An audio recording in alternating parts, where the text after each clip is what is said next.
चलो welcome back for another session on conversion. हम लोग ने कन्वर्जन्स के ऑलमोस्ट 3 सम्स कर चुके हैं। हर सम में सॉल्व करने के लिए हमने पहले पीसी सोचा, परचेज कंसिडरेशन, उसके बाद उसका डिस्चार्ज सोचा।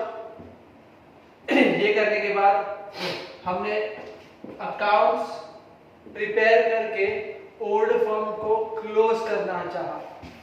और क्लोज करने के स्टेप्स क्या क्या थे? एम्प्टी दी बैलेंस शीट, पहले बैलेंस शीट के सारे आइटम को ट्रांसफर करो। सेकंड है हमारा पास एंट्री फॉर पीसी। हमारा थर्ड स्टेप है discharge of PC.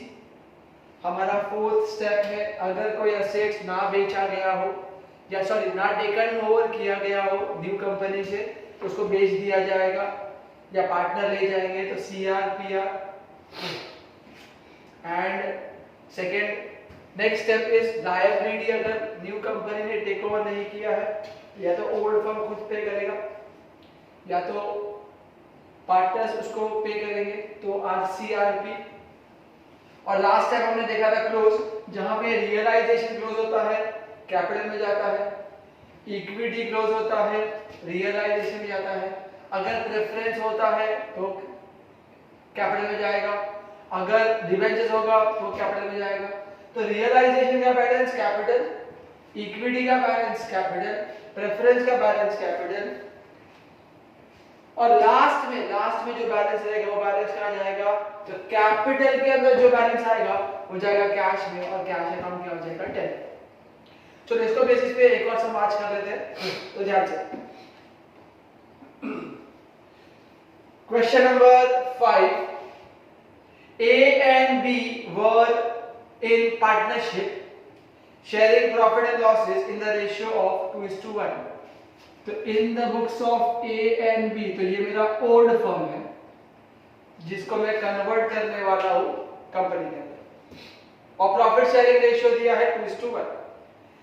Balance sheet as on 31st March 2015 was as follows. Balance sheet में क्रेडिटर्स दिया है, बिल्स क्रेडिटर्स का बेसिकली मतलब होता है बिल्स पेएबल, तो बिल्स क्रेडिटर्स मतलब बिल्स पेएबल।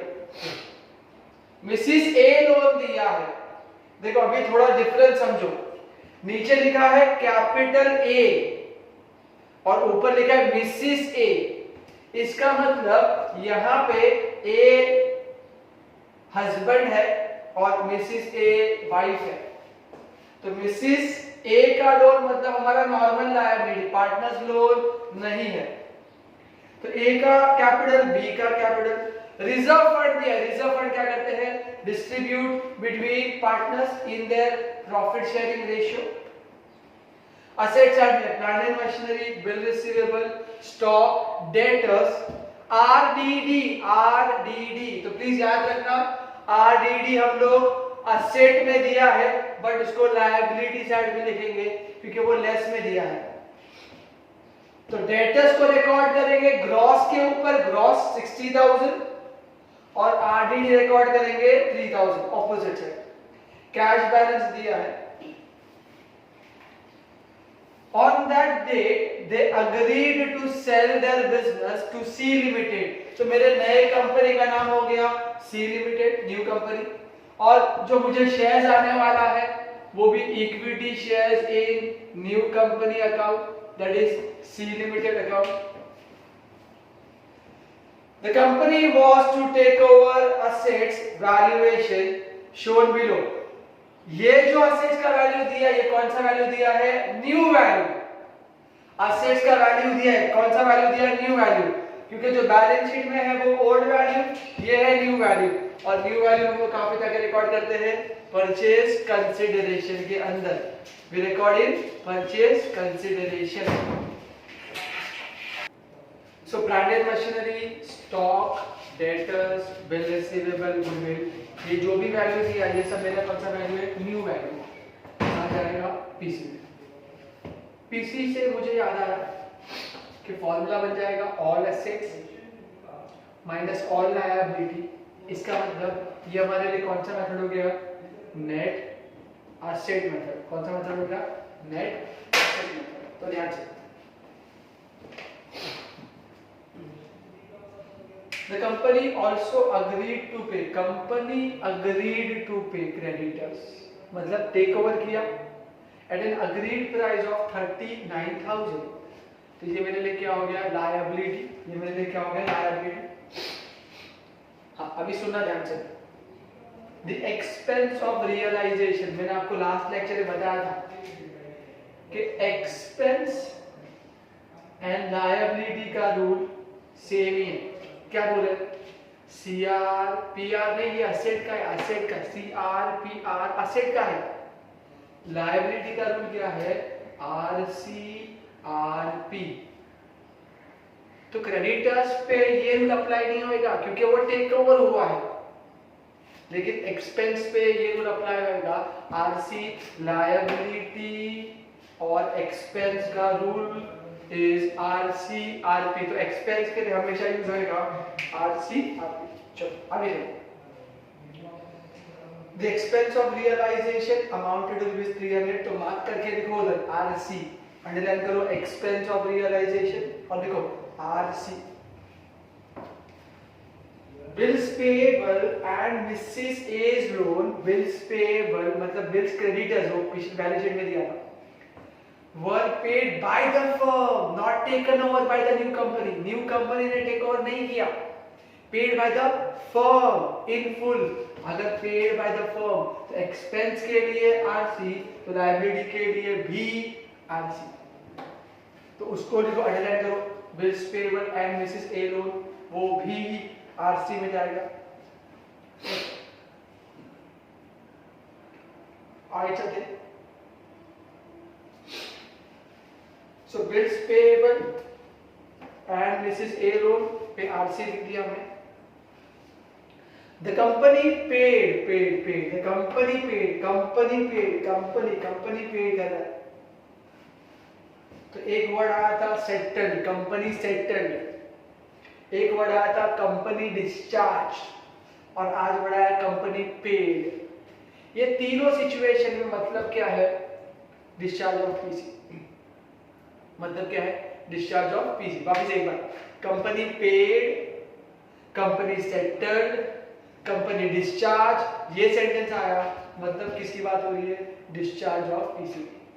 कैसे डिस्चार्ज किया? कंपनी ने फर्म को कैसे डिस्चार्ज किया? तो ध्यान से देखिए। द कंपनी पेड फॉर, वो रुपीस नहीं है, वो 3600 नंबर है, 3600 इक्विटी शेयर्स ऑफ ₹10 ईच। तो ध्यान से देखिए, 3600 equity shares of ₹10 each, 36,000। Please वो रुपीस का साइन कट करो। 3600 equity shares of ₹10 each and 37,700 in cash। एक कैश का अमाउंट भी दिया, बोलता है कैश भी दिया और अमाउंट भी दे दिया 37,700। तो ध्यान से देखो क्या लिखा है। सो मुझे कैश का अमाउंट भी दे दिया है, मुझे इक्विटी का भी अमाउंट दे दिया, कुछ ज्यादा है। अगर आइटम का अमाउंट दिया है, टोटल नहीं दिया है, अगर item is given, total is not given, तो उसको हम लोग नेट असेट मेथड नहीं बोलते, उसको बोलते हैं नेट पेमेंट मेथड। मैं एक बार वापस रिपीट कर रहा हूं।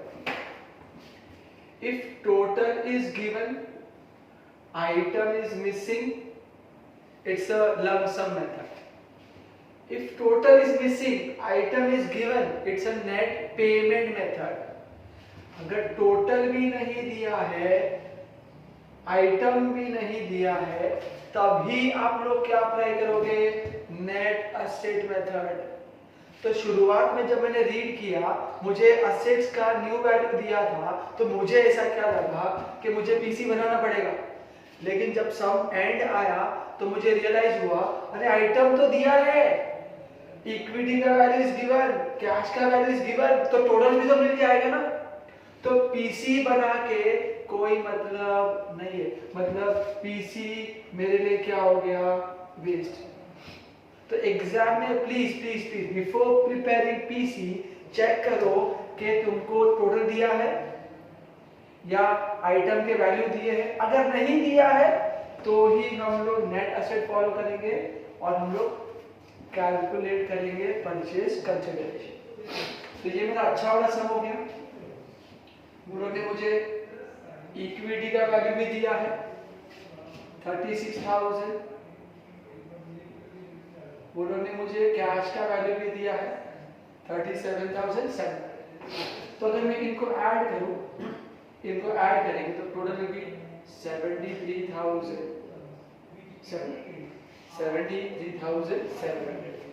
तो डिस्चार्ज रेडी है, पीसी जरूरत नहीं है, नॉट रिक्वायर्ड। तो मैं आपके रेफरेंस के लिए लिख देता हूं नॉट रिक्वायर्ड। क्यों? क्योंकि ये नेट पेमेंट मेथड है। प्लीज ध्यान रखो, waste your time on this, क्योंकि ये बहुत इजी है। चुपचाप स्टेप फॉलो करना है, सब खत्म। सिंपली फॉलो द स्टेप, सब खत्म। तो मेरे लिए असेट्स का वैल्यू, तो प्लीज अंडरलाइन मार्क करो, असेट्स के पास मार्क करो, लिखो टाइम पास, एंड मार्क करके लिखो time pass. Company also pay agree to pay creditors, वो भी अंडरलाइन करके लिखो टाइम पास। तो असेट्स का न्यू वैल्यू और क्रेडिटर्स का टेकन ओवर वैल्यू मेरे लिए time pass. Prepare necessary ledger account in the books of A and B. तो in the books of A and B मेरा फॉर्मेट रेडी। तो फाइनली सब कुछ रेडी, अभी सिर्फ स्टेप्स फॉलो करना है। Take a deep breath, start करते हैं। Step number 1, empty the balance sheet. कैसे करेंगे?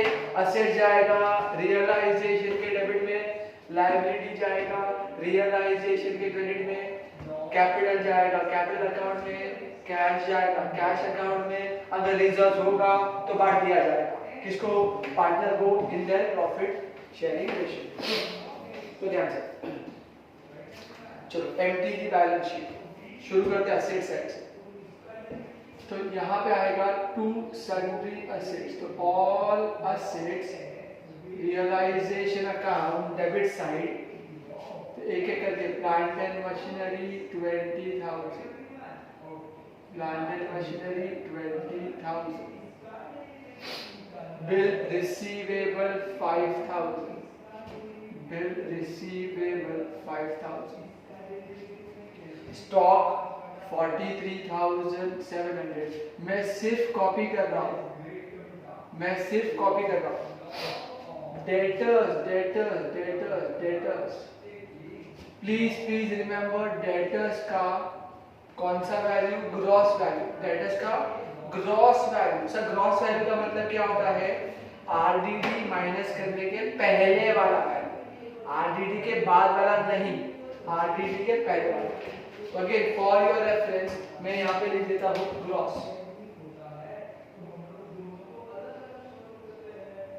मैं लिख दिया ग्रॉस, करेक्ट। आगे उसके बाद है हमारे पास आरडीडी। तो आपको मैंने बताया आरडीडी कहाँ जाएगा? ऑपोजिट साइड में अंडर सन्ड्री लायबिलिटी। तो ऑपोजिट साइड में मैंने लिख दिया आरडीडी 3,000, आरडीडी लिख दिया 3,000। फिर दिया कैश ऑन हैंड। तो कैश ऑन हैंड जाएगा कैश अकाउंट के अंदर, डेबिट साइड में क्या लिखेंगे? टू बैलेंस ब्रॉट डाउन, फक्त 300 रुपए, 300 rupees to balance brought down. तो ये हो गया हमारा बैलेंस शीट का असेट साइड। अभी लायबिलिटी साइड में तो क्या क्या दिया है? क्रेडिटर्स, तो सन्ड्री लायबिलिटी के अंदर चले जाएगा। ऑल लायबिलिटी रियलाइजेशन क्रेडिट, यहाँ पे आएगा sundry creditors ₹40,000। Then we have bills creditors. तो मैं इसको फिलहाल बिल्स पेएबल ही लिख रहा हूँ क्योंकि एडजस्टमेंट में वही वर्ड यूज किया है। सो bills payable 10,000। Mrs A loan, देखो हमने एक सम किया है जिसमें पार्टनर्स का लोन दिया था। अगर पार्टनर्स का लोन दिया है, अगर पार्टनर्स का लोन दिया है तो सेपरेट अकाउंट बनाने का। If partners loan is given, prepare a separate account. But if normal loan is given, it will be your realisation credit side. तो फिलहाल यहाँ पे मैं लिखूंगा Mrs A loan, Mrs A loan मेरे लिए बाकी लायबिलिटी के जैसे ही है। It will be treated as other liability, it will be treated as normal liability. अगर ये मिसिस की जगह खुद ए का लोन होता तो अकाउंट प्रिपेयर करते और वहां से पे करते। तो हम लोग ने एक सम में किया है, आप लोग उसको रिफर कर सकते हो। फिर कैपिटल बैलेंस दिया है ए और बी का, तो let me write here A and B, और कैपिटल बैलेंस है तो क्या रिकॉर्ड करेंगे, by balance brought down rupees 30,000 and 40,000, 30,000 and 40,000। Reserve fund दिया है, रिजर्व फंड क्या करेंगे, reserve fund distribute, reserve fund दिया क्या करेंगे, डिस्ट्रीब्यूट। तो रिजर्व फंड लायबिलिटी में दिया है तो क्रेडिट साइड में जाएगा। रिजर्व फंड लायबिलिटी में दिया, लेफ्ट में दिया तो राइट में जाएगा, क्रेडिट साइड में जाएगा।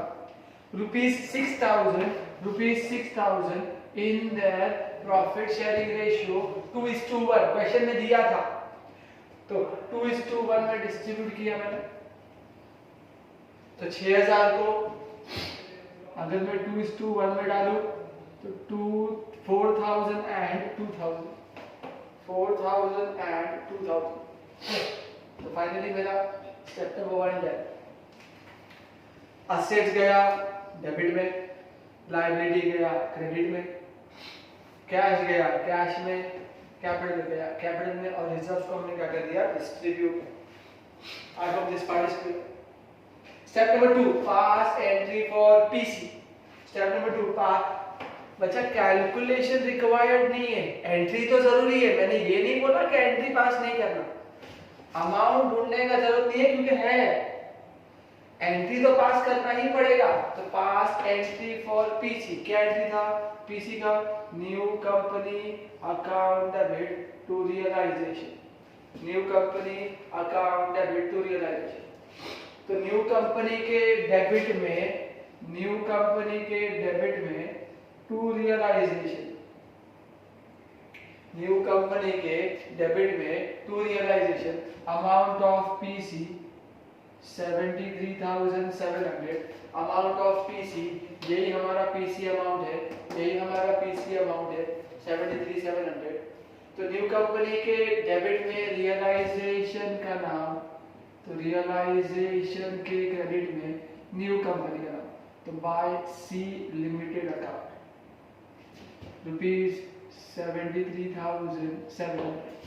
और हम लोग हमेशा ब्रैकेट में क्या लिखते हैं, अमाउंट ऑफ पीसी, ब्रैकेट में हमेशा क्या लिखते हैं, amount of PC.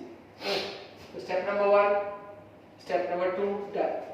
Step number 3, हमारा स्टेप नंबर 3 क्या है, discharge of PC. Step number 3, discharge of PC.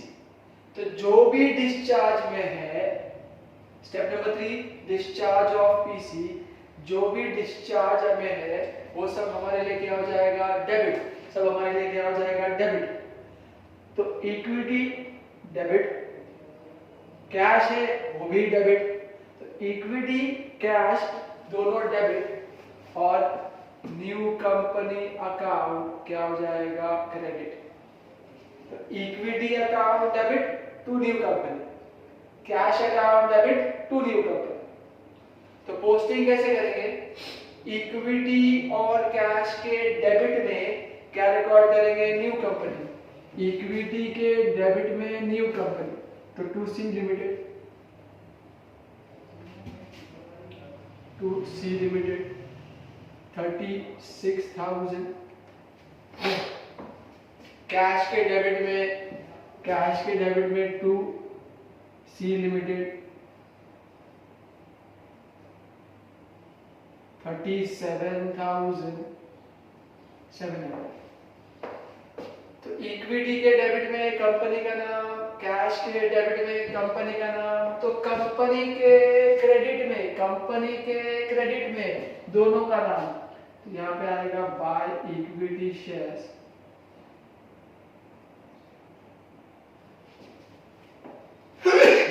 Sorry, by equity shares in C Limited 36,000 and buy cash 37,700। तो इक्विटी के डेबिट में न्यू कंपनी के क्रेडिट में, कैश के debit में न्यू कंपनी के क्रेडिट में। बिफोर गोइंग अहेड कुछ याद आया? बिफोर गोइंग, आगे जाने से पहले हमें एक चीज पता है कि new company account will automatically tally,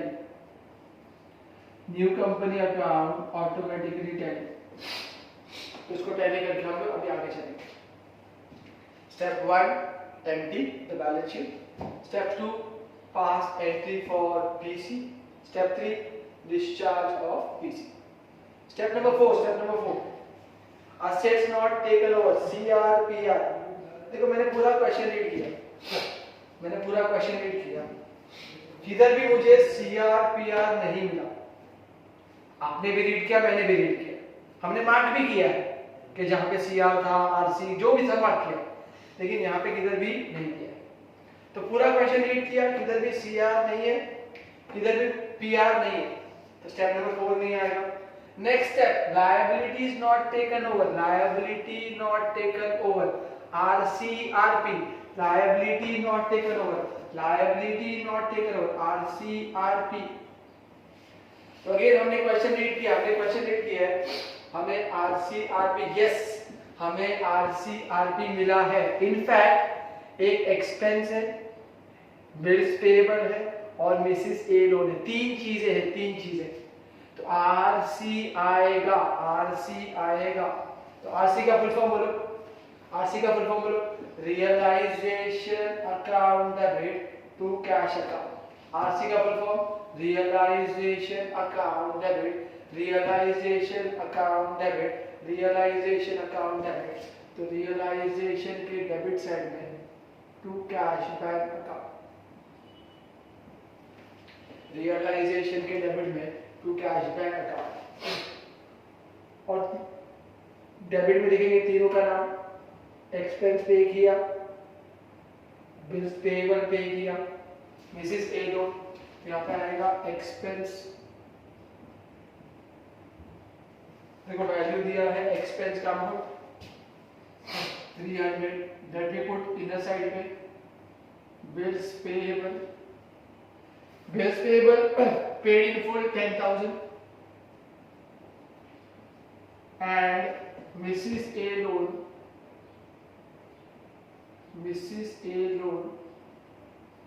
paid in full 20,000। Mrs. A loan paid in full, that means हमने टोटल पेमेंट किया है 30,300, टोटल पेमेंट हमने किया 30,300। RC रियलाइजेशन अकाउंट डेबिट, तो रियलाइजेशन के डेबिट में कैश का नाम, तो कैश के क्रेडिट साइड में रियलाइजेशन का, तो by realisation 30,300, by realisation 30,300। So finally step number 1, 2, 3, 4 and 5 सब खत्म। Finally all steps are done. अभी लास्ट स्टेप क्या है हमारा? क्लोज। पहले क्या क्लोज करेंगे? रियलाइजेशन। बैलेंस का जाएगा कैपिटल अकाउंट में, तो चेक करते हैं प्रॉफिट आ रहा है कि लॉस आ रहा है। तो आपके पास कैलकुलेटर है, आप लोग भी करो प्लीज, टोटलिंग ध्यान से करेंगे। 3,000 plus 40,000 plus 10,000 plus 20,000 plus 73,700. Let me check. Total is 146,700. Let me check once again. 3,040, 10, 20, 70. Yes. तो टोटल मुझे आ रहा है 1,46,700. ये मुझे क्रेडिट का टोटल आ रहा है. अभी चेक करते हैं डेबिट का total. 20,000 plus 5,000 plus 43,700 plus 60,000 plus 30,300. ओ चमत्कार हो गया. डेबिट साइड का टोटल इज 1,59,000. क्रेडिट का टोटल 1,46,000. इसका मतलब डेबिट ज्यादा है. इसका मतलब क्या आएगा? लॉस. क्या आएगा? लॉस. तो लेट मी राइट हियर 1,59,000. तो क्रेडिट साइड 1,59,000. तो 1,59,000 माइनस 1,46,700. तो -40 -10 -20 -70,700. बैलेंस आया 12,300. चलो ये बैलेंस को हम लोग क्या बोलेंगे? Debit side is loss, debit side is profit, credit side is loss. तो लॉस ऑन रियलाइजेशन,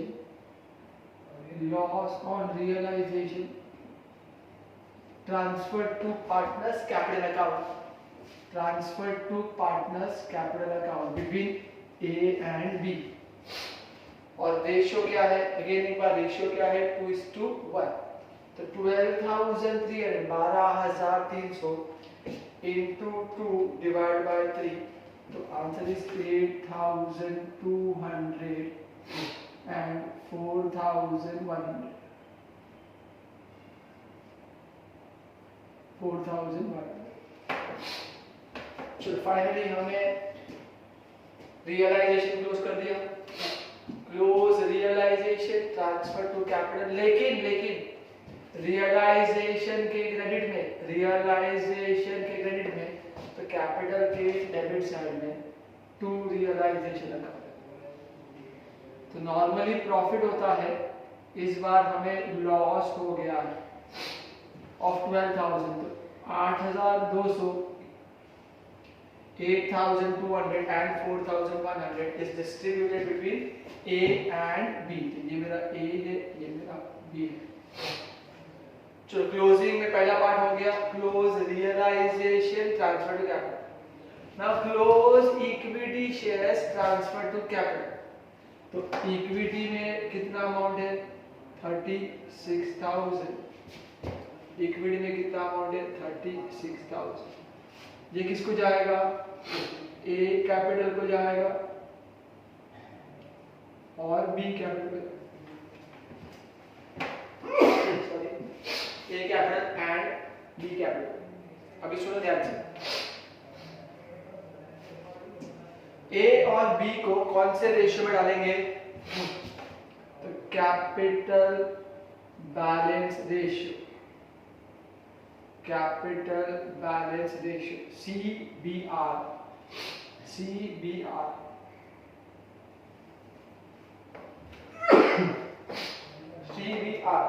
ध्यान से.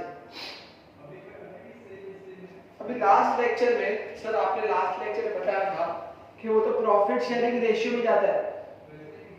लास्ट लेक्चर में हमने एक सम किया था, उसमें पीएसआर था. तो हमने पीएसआर में क्यों डिस्ट्रीब्यूट किया था? क्योंकि क्वेश्चन में दिया था, अगर क्वेश्चन में दिया है कि इक्विटी को डिस्ट्रीब्यूट करो पीएसआर में तो सीबीआर नहीं आएगा. लेकिन अगर कुछ नहीं बोला होगा तो आपको ये रेशियो में डालना है. तो remember one thing, equity shares को डिस्ट्रीब्यूट करना है या प्रेफरेंस शेयर्स को या डिबेंचर्स को, आपको कौन सा रेशियो यूज करने का है? सीबीआर. लेकिन अगर पीएसआर बोला क्वेश्चन में तो पीएसआर खत्म. तो प्लीज रिमेंबर एग्जाम में आपको दिया रहेगा कुछ नहीं बोला जाएगा तो चुपचाप आ जाओ CBR के पास। तो CBR कैसे मिलता है? A and B कैसे मिलता है CBR का balance? Total credit minus debit, पहली बार डेबिट में है तो credit minus debit, let me check. So credit side है 34,000 माइनस 8,200, so 25,800, 42,000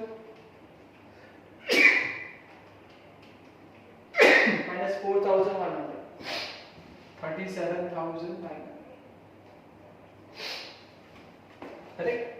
अब रेशियो, दोनों का रेशियो क्या हो जाएगा? सिंपल, कॉमन जीरोस काट दो, मतलब 2 जीरोस कॉमन है, निकाल दो, तो रेशियो हो गया 258। लेकिन याद रखना रेशियो भी 258 प्लस 379, दैट इज 637। तो रेशियो है 258 divide by 637 and 379 divide by 379 divide by 637। Correct? तो ध्यान से अब ये जो रेशियो मिला है इसको हम लोग 36,000 पे अप्लाई नहीं कर सकते। मैंने आपको ये भी बताया था लास्ट लेक्चर कि you can not apply CBR directly on amount value, you have to apply on number of shares. तो distribution between A and B in CBR, तो जल्दी बोल, नंबर शेयर कितना है? 3,600। A को कितना जाएगा और B को कितना जाएगा वो डिपेंड करेगा CBR के रेशियो में, और CBR का रेशियो है 258 और 379। तो 3,600 divide by 637 into 258, so answer है 1458 shares, 1458 shares। तो 3,600 माइनस 1458, तो चुपचाप मुझे सेकंड वाले का मिल गया 2142 शेयर्स। तो 3,600 शेयर्स दोनों में बांटे गए CBR के रेशियो में, विच इज 258 इज टू 379। तो आंसर आया ये, हर एक शेयर 10 रुपए का है, हर एक शेयर 10 रुपए का है। तो A को मिलेगा 14,580, 1458 इंटू 10, तो 14,580, और B को मिलेगा 2142 इंटू 10, दैट इज 21,420। तो हम लोग ने इक्विटी शेयर्स को डिस्ट्रीब्यूट कर दिया between A and B in CBR। चलो पोस्टिंग करते हैं सेकंड इफेक्ट। तो इक्विटी के क्रेडिट में पार्टनर का नाम, इक्विटी के क्रेडिट में पार्टनर का नाम, तो पार्टनर के डेबिट में इक्विटी का नाम। तो equity shares in new company C limited 14,580 and 21,420, that's it। तो क्लोज रियलाइजेशन कैपिटल में जाएगा, इक्विटी का बैलेंस कैपिटल में जाएगा, प्रेफरेंस होता तो कैपिटल में जाता, डिबेंचर्स होता तो भी कैपिटल में जाता, सब कुछ खत्म, फाइनली क्लोज कैपिटल लगाओ, फाइनली क्लोज कैपिटल लगाओ, फाइनली क्लोज कैपिटल लगाओ। तो क्रेडिट साइड का टोटल ज्यादा है 34,000। तो let me check, 34,000 minus 8,200 minus 14,580, balance अभी भी डेबिट में आया 11,220। वहां पे चलते, टोटल इज 42,000। B का टोटल 42,000। A का हमने टोटल कर दिया 34 माइनस करके 11,220। B का 42,000 minus 4,100 minus 21,420. So answer I am getting 16,480. 16,000 और ये बैलेंस कहाँ जाएगा? कैश अकाउंट में। तो फाइनली सबका बैलेंस कैपिटल में जाता है, लेकिन कैपिटल का बैलेंस कैश में जाता है। तो close capital transfer to cash. तो कैपिटल के डेबिट साइड में कैश का नाम, कैपिटल के डेबिट साइड में कैश का नाम, तो कैश के क्रेडिट साइड में पार्टनर का नाम। तो by A capital by B capital.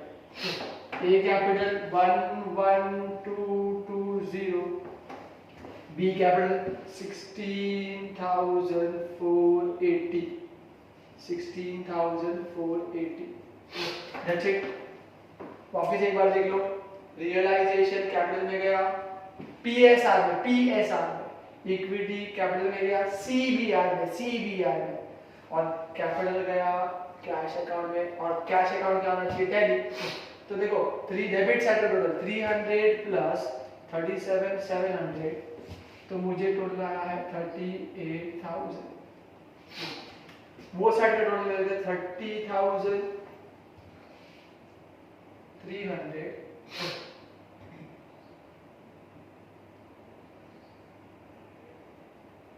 Plus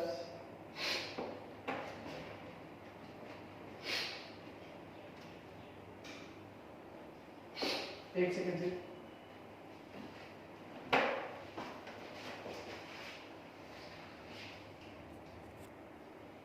sorry, हमने कैपिटल बैलेंस रॉन्ग लिख दिया है। So capital balance is 20,000। Capital balance is 20,000। अच्छा ध्यान से, बिकॉज ऑफ कैपिटल बैलेंस क्या क्या चेंजेस हो सकता है। तो हमारा जो सीबीआर का रेशियो आएगा वो भी रॉन्ग होगा, प्लीज ध्यान से। बिकॉज ऑफ कैपिटल बैलेंस 40,000 मैंने लिखा था, इट इज 20,000। तो ये रेशियो चेंज हो जाएगा, रेशियो विल बी तो फर्स्ट वाले का ratio remain same, it was 34,000 minus 8,200, तो 25,800 ये बराबर है। लेकिन बी वाले का 22,000 माइनस 4,100, तो 17,900। दिस इज 20,000, मैंने 40 लिखा था, तो 22 माइनस किया, आंसर आया 17,900। तो रेशियो विल बी 258 and 179, तो 258 प्लस 179, तो आंसर आया 437 टोटल। तो फाइनली चलो डिस्ट्रीब्यूट करते हैं। तो ये अमाउंट भी चेंज हो जाएंगे, सिर्फ अमाउंट चेंज हो रहे हैं, तो ध्यान से only because of capital balance, only because of 20 का मैंने 40 लिख दिया, तो उसमें आंसर चेंज हो गया। तो टोटल विल बी 33,600 शेयर्स, उसको डिस्ट्रीब्यूट करेंगे इनटू 258 डिवाइड बाय 437, तो आंसर आया है 2125 शेयर्स। और दूसरे वाले का इट विल बी, तो 3,600 माइनस 2125, तो ये आंसर आया 4175 शेयर्स। अगेन एक बार देखो, अभी से 34,000 माइनस 8,200, 22,000 माइनस 4,100, तो बैलेंस आया है मुझे 34 माइनस किया तो 25,800 एंड 17,900, करेक्ट। चलो फाइनली ये वाला अमाउंट वहां जाके लिख देते हैं। तो ए को मिलेगा 21,250 और 14,750, तो 21,250 into 10 and 1475 into 10.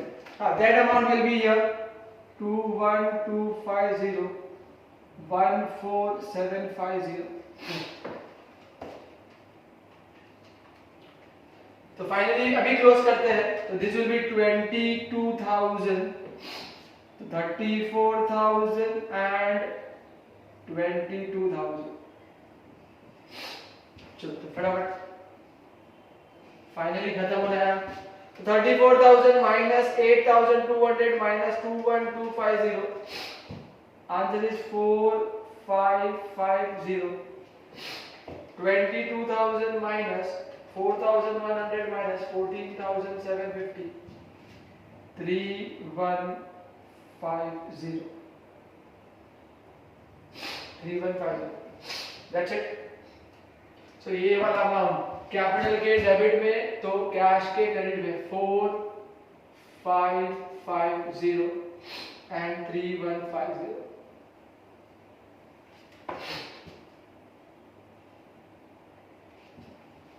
तो चेक कर लेते हैं। 30,300 plus 4550 plus 3150, that's it. The final answer is 38,000।